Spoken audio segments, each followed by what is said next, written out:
Адамдардын денесине падыша болсо сени карап отурат денеси, бирок жүрөгү башка жакта болушу мүмкүн.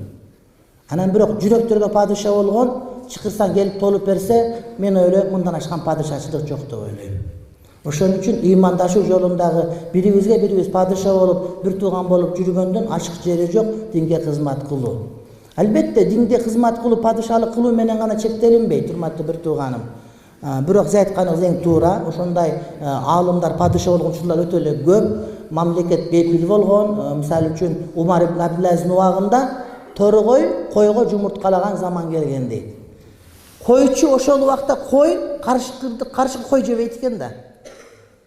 Койлор уктабаса торгой жумурткалай турган заман экен. Анан 2 жыл падышалык болуп койчу койгонун кайтарып отурса, бир карышкыр келип токтунун куйругун жулага ачканда, аттиңай Умар өтүп кетиптир деди. Умар падыша адилеттүү болгондо ушунчалык деңгээлде зулумдук болбой калат экен. Карышкыр койго тийбей калбастан суур жеп, башка жеп, белки адамдын акысын урматтуу бир тууган албай калат экен да. Анан падыша адилеттен тайганда бардыгы адилетсиз болуп баштайт экен.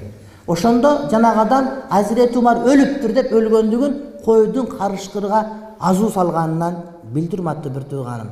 Ошон үчүн деги эле кайсы бир адам 2 адамга башчы болуп, падыша болуп айырмасы жок, башчы эле болуп калган болсо, абсолюттук акыйкатты кармана турган болсо, адамдардын бардыгы ошону ээчит, урматтуу бир тууганым.